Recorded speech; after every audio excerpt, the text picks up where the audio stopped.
The stench hits you miles before the city walls. It is June 1462 near Târgoviște.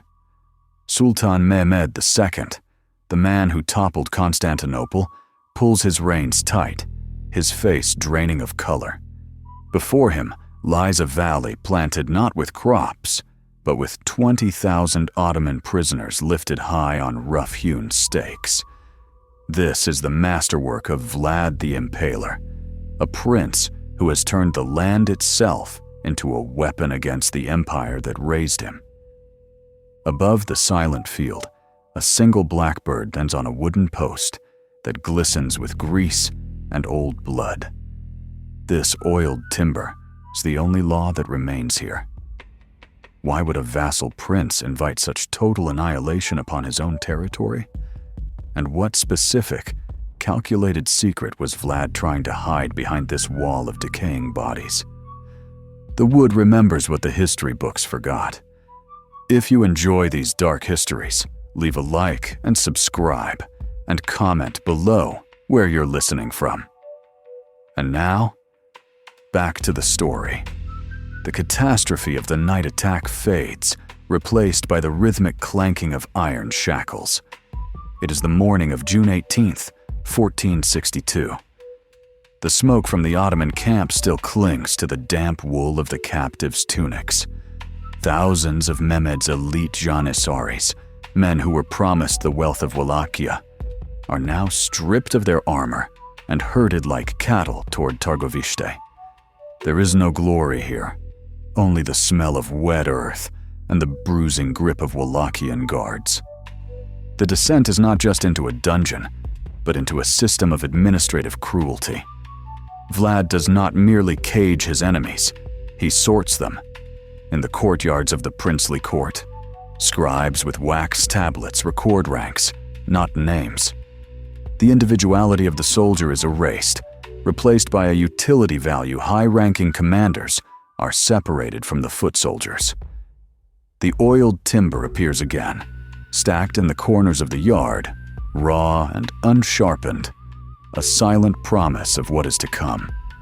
The prisoners are forced to strip the bark from the very wood that will claim them, their hands sticky with sap and dread. Vlad walks among them, speaking perfect Turkish. He spent his own youth as a hostage in the Ottoman court. He knows their fears because they were once his own. He offers a twisted form of mercy. He whispers to the terrified infantry that they might be spared if they renounce the Sultan. He offers bread to those who will curse Mehmed's name. It is a test, but the price of passing is the loss of their soul. A trap closes fastest when the bait is freedom. Most do not speak. The resistance here is quiet, found in the stiffening of a spine or the refusal to meet the prince's gaze. They are Janissaries, raised to die for the Porte, and they retreat into a disciplined silence. In the center of the courtyard, the captured envoys, including the Pasha Hamza Bey, stand apart. They still wear their ceremonial turbans, a mark of their station and their religion. They expect the courtesy of war, ransom, exchange, or a swift beheading. Vlad approaches them. He asks why they do not remove their headgear in his presence. It is a game. He knows the custom. He knows they cannot uncover their heads before a Christian prince without shame. They refuse, clinging to the protocol of the court they left behind. Vlad smiles, his face pale against the gray stone of the fortress walls. He commends their loyalty to tradition. He tells them he wishes to strengthen their customs, to ensure they never have to break them. He signals the guards, who step forward not with swords, but with hammers and long iron nails.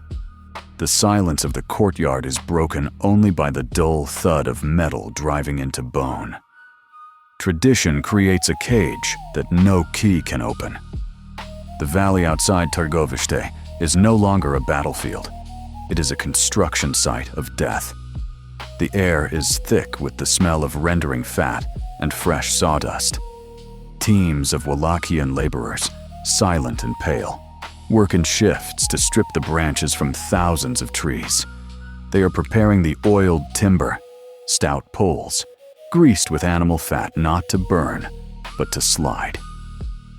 The tip is not sharpened to a point, but rounded and oiled. This is the crucial, horrific engineering of the Impaler. A sharp point kills too quickly, piercing vital organs. A rounded tip, driven by the victim's own body weight, pushes organs aside, prolonging the agony for days. Vlad offers a final, unspoken condition to the mass of gathered prisoners. It is a choice between a quick death by the sword or the slow ascent of the stake. The condition for the quick death is total submission, a weeping betrayal of their sultan, a performance of fear that Vlad can use to feed his legend. He needs them to scream. He needs the sound of their terror to travel on the wind back to the approaching Ottoman main force. But the Janissaries offer him nothing. These are men taken as boys in the Devshirme, raised in the barracks of Edirne, to know nothing but the Sultan's will and the silence of the drill. Deprived of water for 2 days, their tongues swollen, they do not beg. When the guards drag the first lines of men toward the prone stakes, there are no grand speeches of defiance. Hamza Bey, the highest-ranking captive, his vision obscured by the blood drying beneath the iron nails in his skull, utters only a cold refusal. He gestures with a bound hand to the highest stake, demanding the position befitting his rank. He treats the instrument of his torture as a podium. Pain is finite. Shame lasts forever. The process begins. It is slow, mechanical, and intimate. The prisoners are forced to lie down. The stakes are positioned. Teams of horses are used to hoist the timber upright, once the human burden is attached. As the poles rise, the gravity takes hold. The prisoners are suspended, their feet dangling feet above the grass. Here, the meaning of their suffering inverts. Vlad intended this tableau to be a testament to his chaotic power, a chaotic breakage of the human form.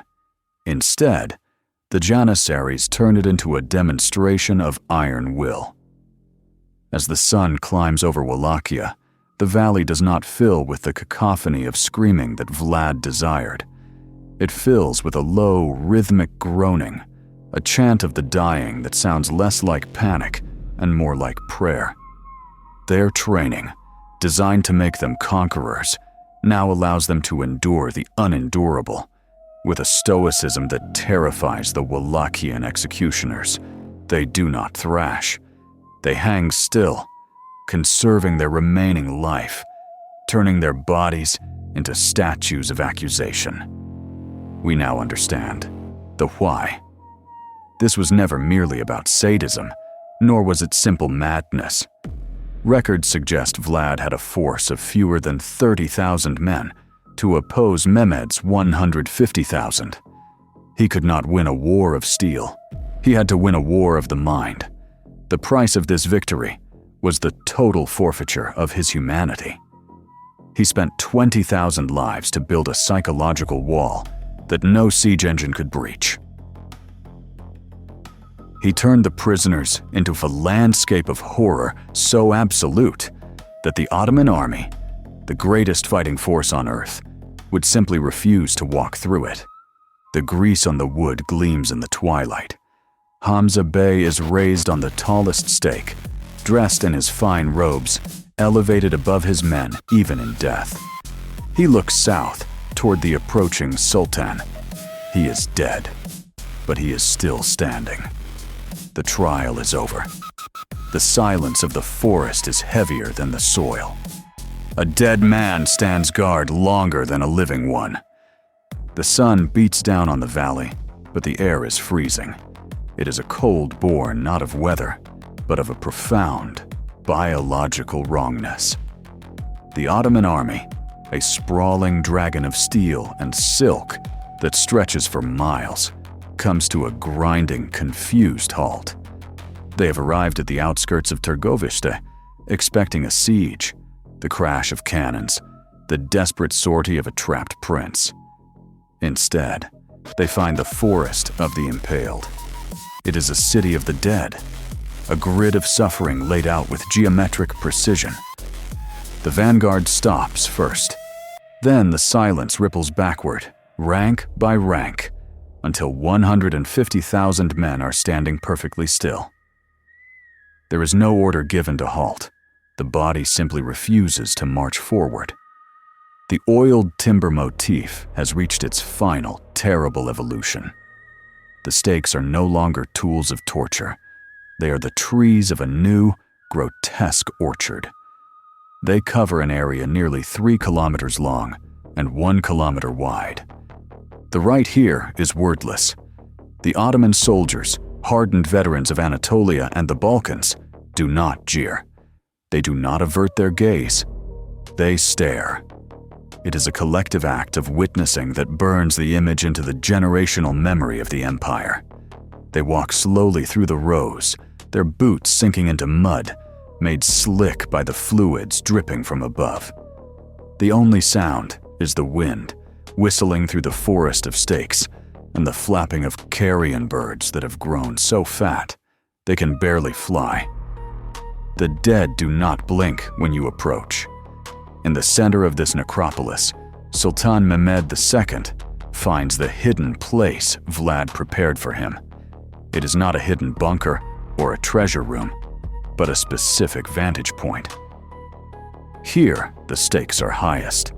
Here, Hamza Bey and the other envoys rot in their silk robes, preserved in their agony. But the revelation is not just the bodies, it is the absence of the enemy.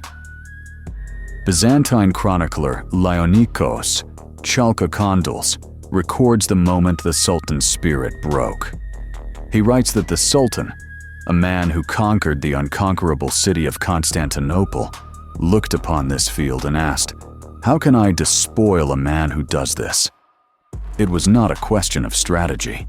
It was a question of nature. Vlad was not fighting a military campaign. He was conducting a ritual of psychological erasure. The hidden truth reveals itself in the archives and the lack of battle scars on the land. There was no great final stand at Târgoviște. Vlad had already vanished into the Carpathians, leaving this tableau as his rearguard. He knew he could not defeat the Ottoman army with swords. So, he weaponized the very site of his capital. He turned his own subjects and his enemies into a shield of horror. The mercy he offered back in the courtyard, to die quickly or slowly, was the only currency he had left to spend. The Sultan orders the army to turn back. He does not burn the city. He does not pursue the prince. He simply leaves. The conqueror is defeated not by a superior force, but by a sickness in the soul. A nightmare is the only wall you cannot climb. The Ottoman army marches south, silence hanging over the ranks like a shroud. Behind them, the valley is left to the slow, grinding work of the seasons. Nature is efficient where men are cruel. The sun dries the flesh. The wolves scatter the bones. The rain washes the grease from the posts. The oiled timber, once the supreme law of the land, cracks and splinters, eventually surrendering to the weeds. In the chancelleries of Constantinople, the scribes dip their reeds into dark ink, but the hand hesitates. The official chronicles of the 1462 campaign are curiously brief. They speak of the Sultan's tactical withdrawal, of the heat, of the difficult terrain. They do not describe the 20,000 faces staring down from the sky. To record the horror in detail would be to admit that the empire had blinked. So they choose erasure. The names of the dead Janissaries are not crossed out. The pages are simply left blank. Vlad's victory buys him time, but not salvation. Years later, his own head is severed, preserved in a jar of honey to stop the rot. and displayed on a high pike in the Ottoman capital. The architect of the stake finally becomes its decoration. But the true monument is not his head, nor the empty grave at Snagov Monastery, where monks claim he rests. Return to the valley today. The stakes are gone. The city of Târgoviște is modern, alive. Farmers plow the fields where the forest of death once stood. But the crops here grow tall and dark. The soil is heavy, rich with iron and calcium. The specific silence of that June morning has dissipated, but the story refuses to stay buried. The vampire myth that eventually consumed Vlad's name was a necessary fiction, a mask to cover a face too human and too brutal to look at directly. The blackbird from the opening scene is long dead, but the warning it perched upon remains in the blood of the earth. Subscribe, hit the bell, and like. History buries the dead, but never the memory.